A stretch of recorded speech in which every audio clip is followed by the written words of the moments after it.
sen yukarıdan gelen beni gördün. Yani şimdi yani çünkü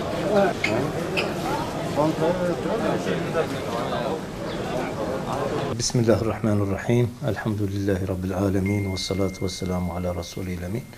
Ve ala alihi ve sahbihi ecmain. Allah Müslümanlar için de kolaylık dilemiştir. Aynı zamanda Müslümanların birbirlerine hoşgörüyle yaklaşmaları, birbirlerini güzellikle karşılamaları, birbirlerine tahammül etmeleri, birbirlerine iyilik etmeleri, cömertlikte bulunmaları bu konularda da elbette İslam'ın, Kur'an-ı Kerim'in ve Hz. Peygamber sallallahu aleyhi ve sellemin direktifleri söz konusudur.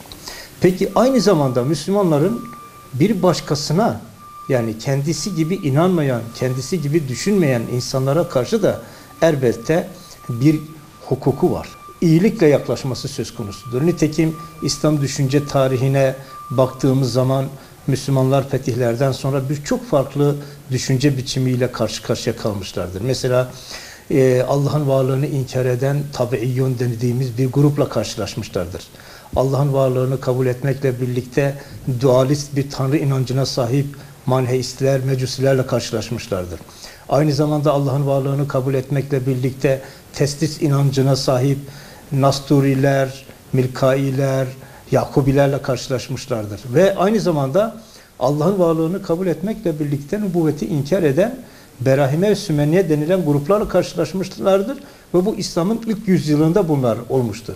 Ve Müslümanlar Hz. Ömer döneminde kurulan Kufe şehrinde, Basra şehrinde bu insanlar gelip Müslümanlarla aynı ortamları paylaşmışlardır.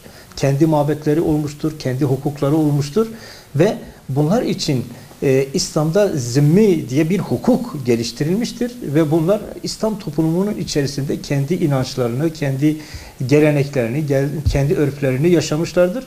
Müslümanlar da kendi inançlarını yaşamışlardır. Ama aynı zamanda İslam'ın haram kıldığı, kötü olarak nitelendirdiği hususlar da vardır. Yani bir iyi vardır, bir de kötü vardır. Bir adalet vardır, bir de zulüm vardır. Hak vardır, batıl vardır. Elbette doğruya doğru, yanlışa yanlış, hakka hak, batıla batıl demek bir sorumluluktur. Bunu yapmadığınız zaman, yanlışa iyi vasfını giydirdiğiniz zaman zulüm işlemiş olursunuz. Onun için her şeyin yerli yerinde olması gerekiyor. Bu anlamda İslam'ın helal kıldıklarının hepsine biz iyi, güzel diyoruz. Haram dediklerinin hepsine de kötü diyoruz. Yanlış diyoruz. İyiliklere bu anlamda emri bil maruf, nehy anil münker diye bir ilke konulmuştur. İyiliklerin teşvik edilmesi, önerilmesi, yerine getirilmesi, kötülüklerden kaçınılması, yasaklanması ve onlardan kaçınılması için insanların teşvik edilmesi. Bu da İslam'ın temel ilkelerinden bir tanesidir. Kur'an-ı Kerim'in direktifleri ve Hz. Peygamber'in sünneti bizim temel rehberimizdir.